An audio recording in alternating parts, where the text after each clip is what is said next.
Hey everybody, it's me, Arthur Kade, with America's Sweethearts, still America's Sweethearts, Charlie Lloyd Meryl Davis. First of all, congratulations here at the Sullivan Awards being nominated. This is one of the coolest honors you can ever have as an amateur athlete. Talk to me about being here and being honored by this wonderful organization. It's incredible. I think that Charlie and I have been talking a lot in the last couple of months, especially gaining some perspective on what it really means to be an elite athlete. And not only to be at the top of your sport in terms of capability, but everything that we've learned as far as character and the qualities that we've gained through our years as athletes. So to be included in this group of people is really an honor for us. When you look at that you guys have become essentially the face of American figure skating, talk to me about that, because it's a sport that we don't think about daily. It's not the NFL, it's not the NBA. It's something that every 4 years, well, you guys do, but you guys have brought so much attention to this sport. Talk to me about being those faces and carrying that responsibility. Yeah, I think, well, number one, it comes with sustained success, and we've been very fortunate, not to have the injuries and to have great coaching and to have families who supported us and to be able to push ourselves and make it to that top level and win the World Championships and win the Olympics. But I think with that comes a real responsibility, to the fans and to the young skaters and to the young people, and that you have to recognize that you're a role model. And I think people see that and they start to understand what the sport is about and what the top athletes are contributing to society as a whole. And I think that's a really positive image for figure skating. That we try really hard to always be aware of. I had the pleasure of speaking to you guys right after you brought home the gold medal. We were atop the Empire State Building. You were scared, by the way, I remember. So scared of heights. Yeah, that was rough. And I remember asking him, like, are you guys going to be on Dancing with the Stars? And literally, like, a week later, it was announced that you're on Dancing with the Stars. Yeah. Talk to me about what that experience was like. It was incredible.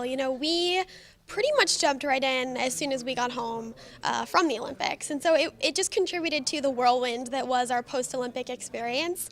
But I think that it was a really great welcome home for us because we really didn't see it as a competition or as like a pressure-filled situation. We sort of saw it as this amazing dance party that we got to share with the United States. And I think we were so grateful for the reception we received when we returned home from Sochi.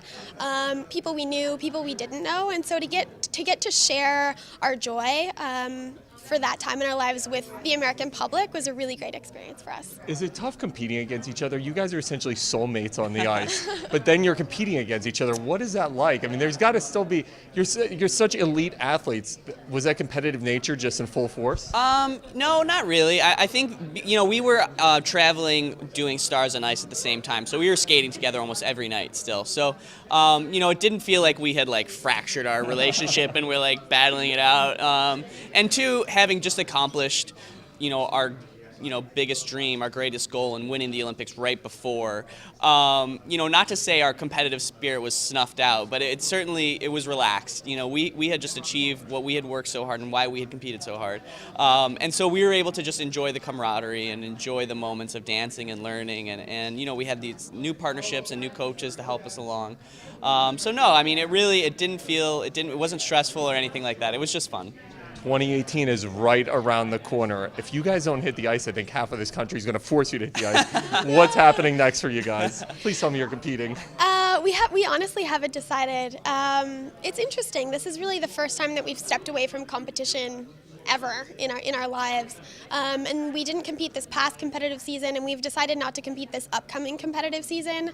That still gives us 2 seasons leading into the Olympics. So we'll take our time and decide, but I think that Charlie and I always say, we really understand what it takes to be Olympic champions, and so I think we recognize that if we decide to go for it again, we have to be all in, and so we're sort of waiting to see if that's where we are. Did it blow you away to see how America embraced you when you came back? I mean, you guys were everywhere. Was it crazy? Yeah, it was, and I think the first sign is when we flew to New York from Moscow, and groups of businessmen were coming up to us and saying, how we move them emotionally with our skating and just how impressed they were. And, the general fan of figure skating isn't a group of businessmen. And so that was sort of our first clue. And as we went from place to place and had the opportunity to really just celebrate, the Olympic experience with all of these people who had been watching and cheering for the USA was so incredible. And it was a real patriotic moment, I think, for us. Congratulations. You guys are such a phenomenal example of carrying a sport. So congrats on everything. Congrats on tonight. This is phenomenal. Thank you you so very much. much.